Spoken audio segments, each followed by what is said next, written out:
guys, we are back with Ivan. I hope you enjoyed Mr. Debelak reading to you yesterday. We will have another special guest reader tomorrow. So today you have me though, and we are going to get back to Ivan. So I know a new character has been introduced, Ruby, because I was the videographer yesterday. So that was lots of fun for me. So this chapter is called Introductions. When I awake the next morning, I see a little trunk poking out between the bars. I just got to check the time. It's 4:30. Okay.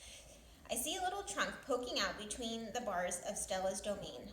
"Hello," says a small, clear voice. "I'm Ruby." She waves her trunk. "Hello," I said. "I'm Ivan." "Are you a monkey?" Ruby asks. "Certainly not." Bob's ears perk up, although his eyes stay closed. "He's a gorilla," he says. "I am a dog of uncertain heritage." "Why did the dog climb your tummy?" Ruby asks. "Because it's there," Bob murmurs. "Is Stella awake?" I ask. "Aunt Stella's asleep," Ruby says. "Her foot is hurting, I think." Ruby turns her head. Her eyes are like Stella's, black and long-lashed, bottomless lakes fringed by tall grass. "When is breakfast?" she asks. "Soon," I say, "when the mall opens and the workers come." "Where?" Ruby twists her head in the other direction. "Where are the other elephants?" "It's just you and Stella," I say, and for some reason I feel we have let her down. "Are there more of you?" "Not it," I say, "at the moment." Ruby picks up a piece of hay and considers it. "Do you have a mom and dad?" "Well, I used to." "Everyone has parents," Bob explains. "It's unavoidable." "Before the circus, I used to live with my mom and aunts and sisters and my cousins," Ruby says. She drops the hay, picks it up and twirls. "They're dead."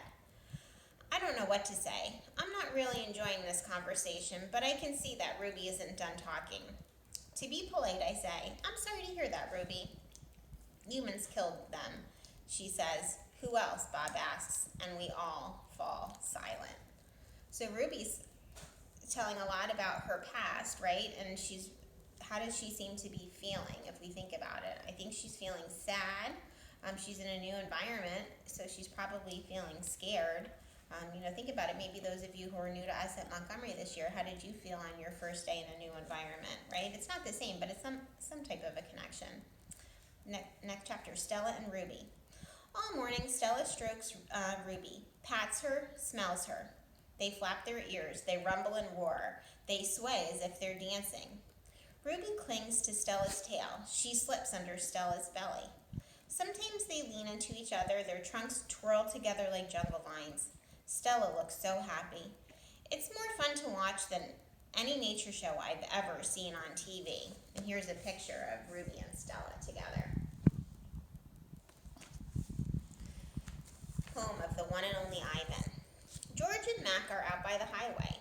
I can see them through one of my windows. They are next to each other on tall wooden ladders, leaning against the billboard that tells the cars to stop and visit the one and only Ivan, mighty Silverback.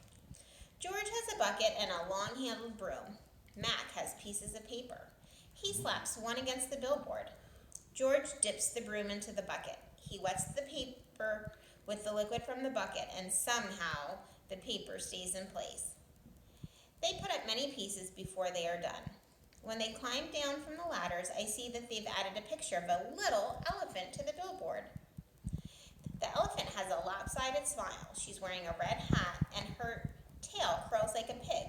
She doesn't look like Ruby. She doesn't even look like an elephant. I've only known Ruby one day, and I could have drawn her better. Art lesson. Ruby asks a lot of questions. She says, "Ivan, why is your tummy so big? And have you ever seen a green giraffe? And can you get me one of those pink clouds that the humans are eating?" When Ruby asks, "What is that on your wall?" I explain that it's a jungle. She says the flowers have no scent, and the waterfall has no water, and the trees have no roots. I'm aware of that, I say. It's art, a picture made with paint. Do you know how to make art? Ruby asks. Yes, I do, I say, and I puff up my chest just a little. I've always been an artist. I love drawing. Why do you love it? Ruby asks. I pause. I've never talked to anyone about this before. When I'm drawing a picture, I feel quiet inside. Ruby frowns. Quiet is boring. Not always. Ruby scratches the back of her neck with her trunk. What do you draw anyway? Bananas mostly, things in my domain. My drawings sell at the gift store for $25 a piece with a frame. What's a frame? Ruby asks. What's $1? What's a gift store? I close my eyes. I'm a little sleepy, Ruby. Have you ever driven a truck? Ruby asks. I don't answer. Ruby asks, can Bob fly? A memory flashes past, surprising me. I think of my father snoring peacefully under the sun while I try every trick I know to wake him. Perhaps I realize he wasn't such a sound sleeper after all. So I remember when my kids were little, they asked a million questions like Ruby is asking Ivan. Treat. How's that foot, old girl? George asked Stella. Stella pokes her trunk between the bars. She inspects George's right shirt pocket for the treat he brings her every night without fail. George doesn't always bring me treats. Stella is his favorite, but I don't mind. She's my favorite, too. Stella sees that George's pocket is empty. She gives George a frustrated nudge with her trunk, and Julia giggles. Tank will do that to me if he's frustrated with me. He hits me with his paw. Stella moves to George's left pocket and discovers a carrot. Nimbly, she removes it. Mac walks past. Toilet's plugged up in the men's bathroom, he says. Big mess. I'll take care of it, George sighs. Mac turns to leave. Before you go, Mac, George says, you might want to take a look at Stella's foot. I think it's infected again. Thing never does heal up right. Mac rubs his eyes. I'll keep an eye on it. Money's tight, though. Can't be calling the vet every time she sneezes. George strokes Stella's trunk. She inspects his pockets one more time just in case. Sorry, girl, George says as he watches Mac walk away. Elephant jokes. Ivan? Bob? I blink. The dawn sky is a smudge of gray flecked with pink, like a picture drawn with 2 crayons. I can just make out Ruby in the shadows, waving hello with her trunk. Are you awake? Ruby asks. We are now, says Bob. Aunt Stella's still asleep, and I don't want to wake her because she said her foot was hurting, but I'm really, Ruby pauses for breath, really bored. Bob opens one eye. You know what I do when I'm bored? What? Ruby asks eagerly. Bob closes his eyes. I sleep. It's a little early, Ruby, I say. I'm used to getting up early. Ruby wraps her trunk around one of the bars on her door. At my old circus, we always got up when it was still dark, and then we had breakfast, and we walked in a circle, and then they chained my feet up, and that really hurt. Ruby falls silent. Instantly, Bob is snoring. Ivan, Ruby asks, do you know any jokes? I especially like jokes about elephants. Well, let me see. I heard Mac tell one once. I yawn. How can you tell that an elephant has been in the refrigerator? How? By the footprints in the butter. Ruby doesn't react. I sit on my elbow, trying not to disturb Bob. Get it? What's a refrigerator? Ruby asks. It's a human thing, a cold box with a door. They put food inside. They put food in the door? Or food in the box? And is it a big box, Ruby asks, or is it a little box? I can see that this is going to take a while, so I sit all the way up. Bob slides off, grumbling. I reach for my pencil, the one I snapped in half with my teeth. Here, I say, I'll draw you a picture of it. In the dim light, it takes me a minute to find a piece of the paper Julia gave me. The page is a little damp and has a smear of something orange from it. I think it's from a tangerine. I tried my best to make a refrigerator. The broken pencil is not cooperating, but what can I do?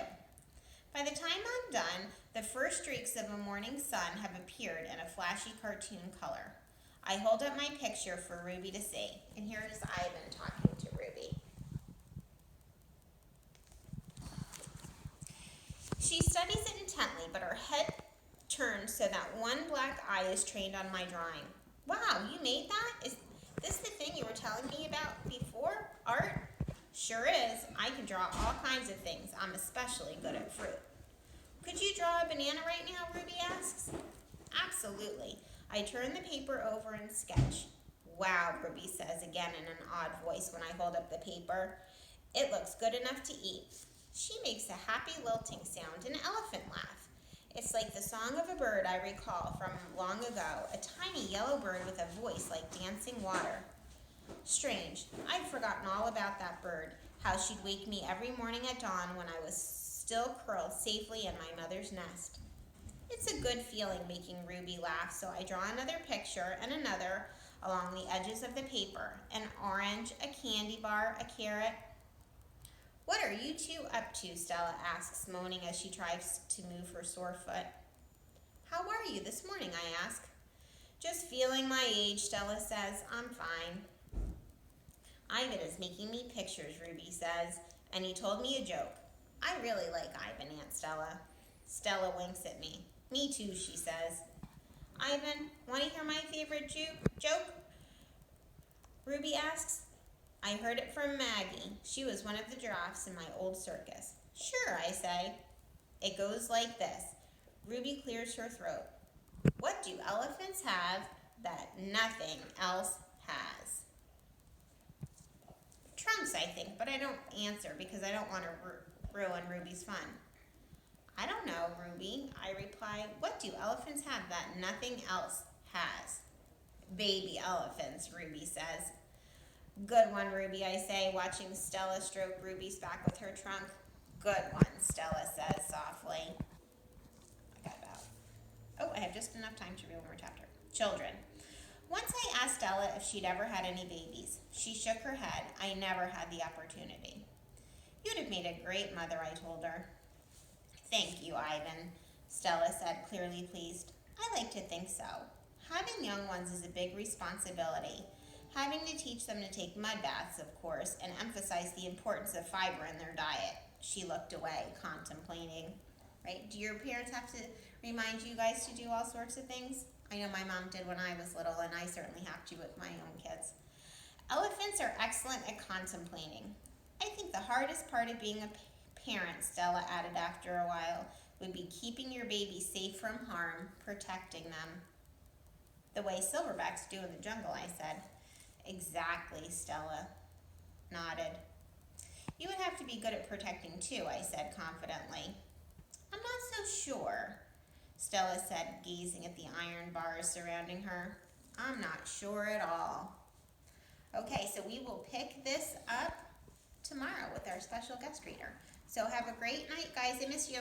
Bye.